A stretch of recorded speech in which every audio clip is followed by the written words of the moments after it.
വാർത്ത ചെല്ലാനം കണ്ണമാലി മേഖലകളിൽ ഇന്നലെ ഉണ്ടായ കടൽക്ഷോഭത്തിലും വൻ നാശനഷ്ടമാണ് ഉണ്ടായത്. എല്ലാ വീടുകളിലും വെള്ളം കയറിയിട്ടുണ്ട്.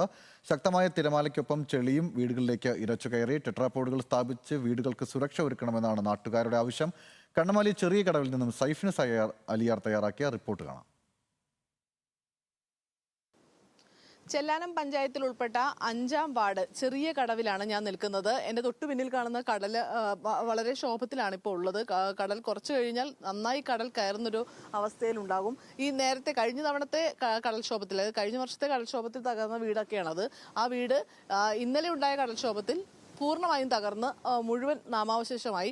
അതിന് തൊട്ട് പിന്നാലെ ജിയോ ബാഗൊക്കെ നമുക്ക് കാണാൻ ചെയ്യും. ഞാൻ ഇപ്പോൾ നിൽക്കുന്ന തന്നെ ഒരു ജിയോ ബാഗിൻ്റെ ഒരു പൊട്ടിയ ബാഗിൻ്റെ മുകളിലാണ്.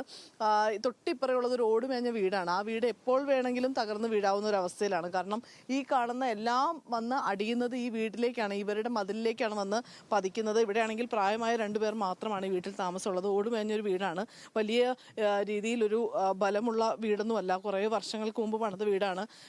പേടിച്ചായിരിക്കും ചേച്ചി ജീവിക്കണം. അടിച്ച് ഇരിക്കാൻ പോലും പറ്റല്ലോ. നമ്മളിങ്ങനെ പുറം കൊണ്ടൊക്കെ അങ്ങോട്ട് കഴിഞ്ഞു പോണ്. ഈ വീടിന്റെ മുൻപിലൊക്കെ നമ്മൾ കാണുന്നത്, ഇത് നോക്കി, ഇത് വീടിന്റെ മുൻവശമാണ്. വീട്ടിലേക്ക് കയറണമെങ്കിൽ ഈ സ്റ്റെപ്പ് കയറി ഈ ഒരു ചെറിയ മതിൽക്കെട്ടും കടന്ന് അപ്പുറത്തേക്ക് പോകണം. വെള്ളത്തേക്ക് കയറാതിരിക്കാൻ ചെയ്തിരിക്കുന്നതാണല്ലേ? ചെയ്തിട്ടും വെള്ളം കയറി. ഇന്നലെ നിറയെ വെള്ളം കയറി. ഇത് ചെറിയൊരു വഴിയാണ്. ഈ ഇവിടെ ഇങ്ങനെ മണലൊന്നും ആയിരുന്നില്ല, നല്ലൊരു വഴിയായിരുന്നു. പക്ഷെ ഇന്നലത്തെ ഇതിൽ ഇങ്ങനെ മണൽ വന്ന് കൂടിയതാണ്. ചേട്ടാ, ഇന്നലെ എന്തായിരുന്നു ഇവിടുത്തെ അവസ്ഥ? എങ്ങനെയായിരുന്നു നിങ്ങളൊന്ന് കഴിഞ്ഞുകൂടിയത്? കാരണം ഇന്നലെ ഒന്നും ഈ ഭാഗത്തേക്ക് വരാൻ പറ്റുന്ന അവസ്ഥയായിരുന്നില്ല. ഇന്നലെ നിറച്ച് വെള്ളമാണെന്ന്. നിങ്ങൾ ഒറ്റപ്പെട്ടു പോയല്ലോ ഇവിടെ? ഒറ്റപ്പെട്ടു പോയി. മുൻപൊന്നും ഇല്ലാത്ത രീതിയിലാണോ ഇന്നലെ കടൽക്ഷോഭം ഉണ്ടായത്? കടൽക്ഷോഭം ഇന്നലെ കൂടുതലായിരുന്നു, കൂടുതലായിരുന്നു. ഈ വഴിയിൽ നിന്ന് ആ മോട്ടർ വെച്ചിരിക്കുന്നതാണ്. ഇവർ ഈ വഴിയിൽ നിന്ന് വെള്ളം അടിച്ച് കളയാൻ വേണ്ടിയിട്ട് മോട്ടർ വെച്ചാണ്. ഈ വീട്ടിലേക്കുള്ള വഴിയാണിത്.